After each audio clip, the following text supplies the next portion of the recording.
91.9 FM. On Wednesday, hot and dry, windy conditions are predicted. Active fire behavior is expected with strong gusty winds. Today, crews are building direct, indirect, and contingency lines where the fire is active. I can see the fire moving up the north side of town. There's Main Street. I can see the fire moving up the south side of town. You could see the smoke turn from white to orange to black. And it was just black smoke all along Main Street. I couldn't see town any longer. You could actually start to see homes burning at that time too. And that's when Greenville was going up. It was just pure chaos. Valley Group is still TAC 7. You're pretty sure you're watching your town burn down, but on the other hand, you can't really believe it.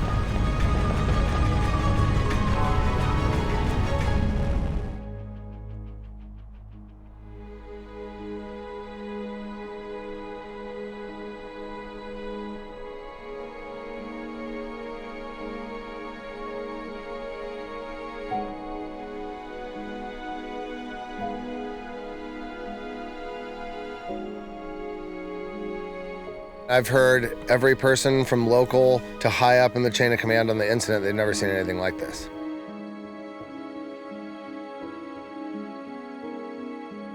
It's wreaked so much damage, just utter devastation.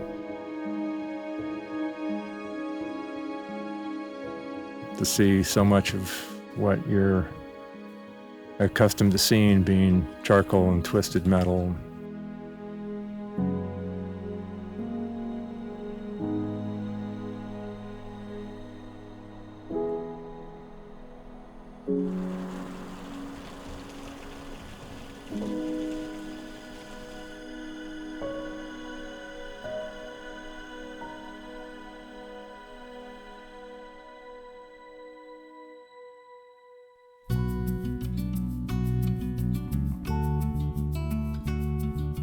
It's just an incredible place, and you've just got so many of those multi-generational families that have been here, lived here with each other for so long. Where you can feel like your kid can ride their bike down the street and they can go to the grocery store and everybody knows who they are. It's just so close-knit.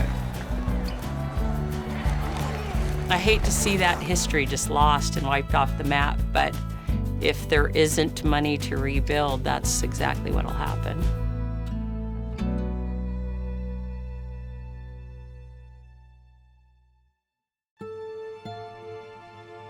Well, I think all the people in town are lost right now. You know, they don't know what's going to happen. They don't know if their town will be rebuilt. Some of them are living in a tent. Some of them have trailers they can stay in. There are just a lot of people misplaced. Within these structures that are lost is a home. You know, a family may have lost that home. And this hurts tremendously to think about the people to think about us, to think about how it's affecting us. The biggest oak you'll ever see in your life was right there. My grandparents basically built like their porch around that oak tree, and we had a tree house in it. So many of those family gatherings were underneath that oak tree. It's leveled. There's nothing left.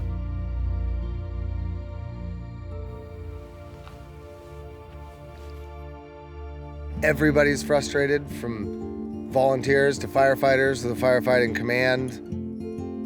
There's also a lot of love. We're all in this together. It's a terrible situation, but we're helping each other get through it. It concerns us where we go from here. As soon as the news cycle passes, people won't remember that the Dixie Fire destroyed Greenville. It's going to take a long, long time to build a new community.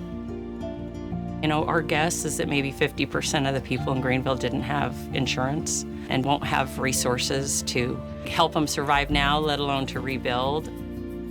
We're all going to try our best. We're all going to do our best to lift each other up. The main thing is rebuilding the town for people and getting them all back here again. It will certainly take outside help.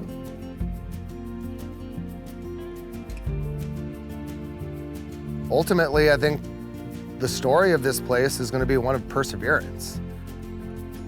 I just hope people can feel like it's a chance to hold on to a way of life, a piece of history that I think is pretty important still.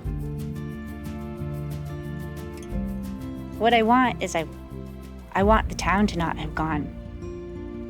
You know, what I want is our town back.